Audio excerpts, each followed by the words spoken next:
माघ मास के कृष्ण पक्ष की एकादशी को शतिला एकादशी कहा जाता है।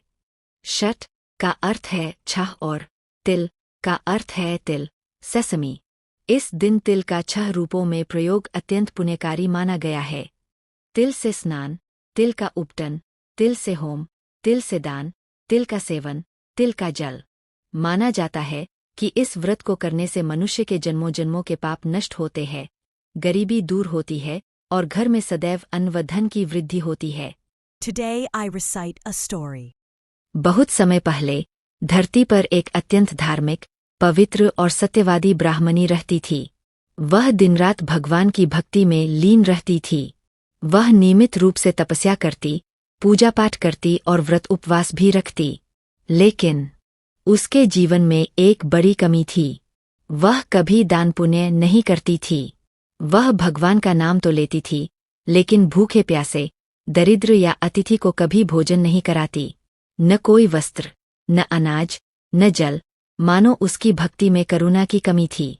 जब देवताओं ने देखा कि यह ब्राह्मणी कठोर तप तो करती है, पर दान से दूर है, तब उन्होंने विचार किया, दान के बिना भक्ति अधूरी है।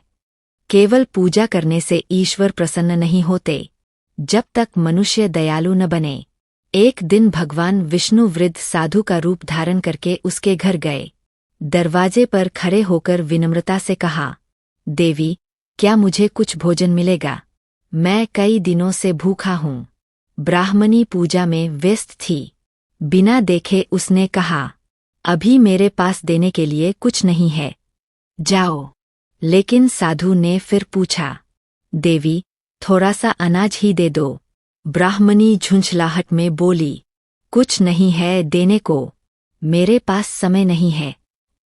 और वह अपने पूजा पाठ में लग गई। भगवान शांत भाव से वहां से चले गए। जब उसके जीवन के कर्म समाप्त हुए और उसका देहांत हुआ, तब उसे अपने अच्छे कर्मों के अनुसार स्वर्ग तो मिला।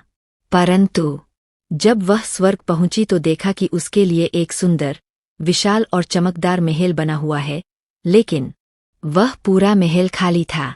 न उसमें अनाज, न जल, न वस्त्र, न कोई सुख सुविधा। वह आश्चर्यचकित होकर बोली, भगवान, यह कैसा फल? महल तो दिया पर इसे खाली क्यों रखा? तभी आसमान में एक दिव्य आवाज गूंजी, देवी, तुमने पृथ्वी पर कभी किसी को एक कण भी दान नहीं दिया, इसलिए तुम्हारे स्वर्गभवन में भी कुछ नहीं है।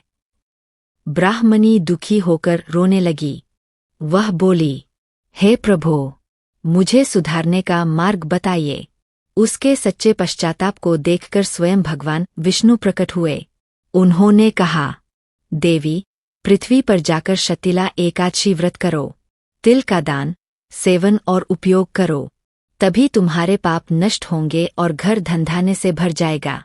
ब्राह्मणी ने अगला जन्म लिया और जैसे ही शतिला एकादशी आई, उसने तिल का स्नान किया, तिल का उपटन लगाया, तिल का हवन किया, तिल का दान किया, तिल मिला जल पिया, तिल का भोजन बनाया। व्रत पूरा होने पर उसका जीवन बदल गया। उसके घर में अन्न, धन और सुख सुविधा की वर्षा होने लगी। गरीबी दूर हो गई और परिवार में सौभाग्य स्थायी हो गया। भगवान कहते हैं, जो शतिला एकादशी का व्रत करता है, वह दान की शक्ति को समझता है। भक्ति तभी पूर्ण होती है जब मन में करुणा और दान दोनों हों।